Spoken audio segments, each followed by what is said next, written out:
Good morning, boys and girls, and welcome back to our online Sunday school. Do we remember what we learned about last week? Last week we learned about how God spoke to Moses in a very special way, through a burning bush. Do you remember what God told Moses to do?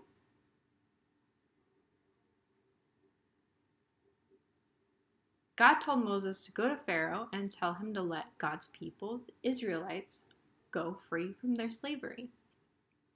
Moses was afraid, so God said that he would give Moses a helper. Do you remember what Moses' helper's name was? His brother, Aaron. In our story today, Moses and Aaron go to Pharaoh and tell him to set God's people free. Let's see what happens. Ready?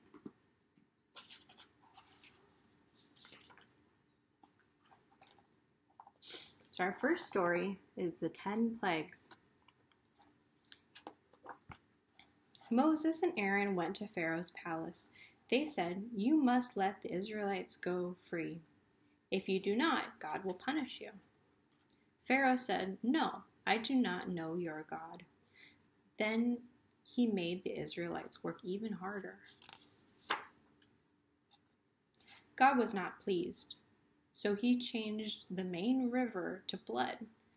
Pharaoh did not care. "I will never let your Israelites go," he said. You see the river, how it turned red, like blood? Then God sent frogs to Egypt. They were sitting in chairs, hopping up stairs, and jumping all over the beds. Pharaoh said, "Take the frogs away, and I will let your people go." So God took the frogs away. Look, one's even in his cereal bowl. That's kind of yucky, huh? But then Pharaoh changed his mind and said no. God sent more plagues on Egypt. First, there were pesky gnats. Then came a frenzy of flies.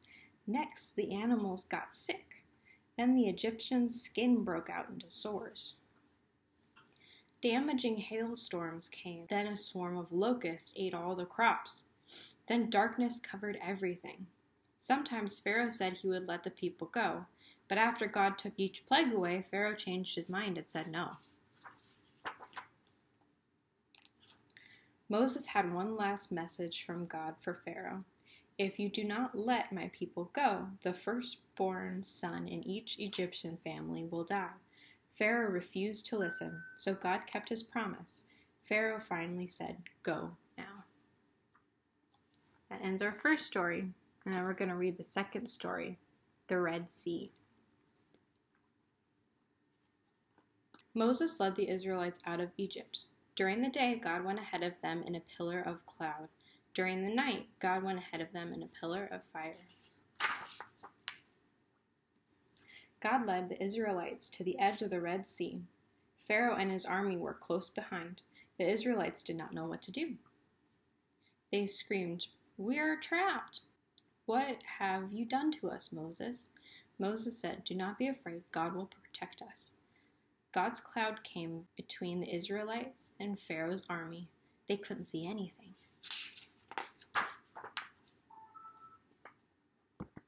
God told Moses, "Raise your staff over the sea." Then the Lord pushed back the sea and made a path. Moses and the Israelites followed the path through the sea to the other side, but Pharaoh's army followed close behind. Moses raised his staff again, and the sea swept away Pharaoh and his army. Moses and the Israelites sang praises to God. They were free. They weren't slaves anymore.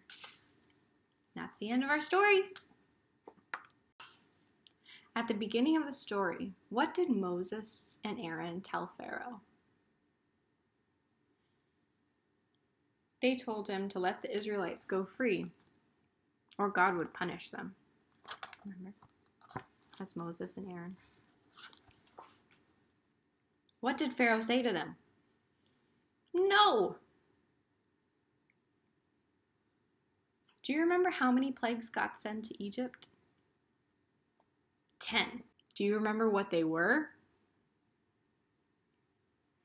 God changed the river into blood, frogs, gnats, flies, sickness of the animals, sores on the skin, hail, locusts, darkness, and firstborn to die.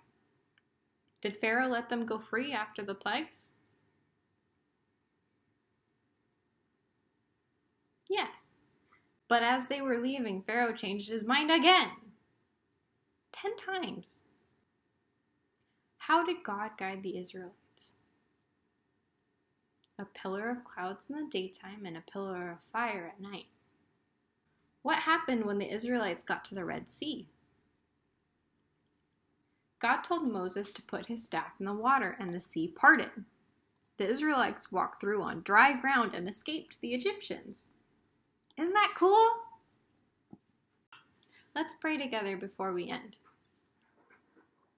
Father, thank you for helping the Israelites when they went to Egypt, and thank you for freeing them from slavery. You are a powerful God that does many miracles.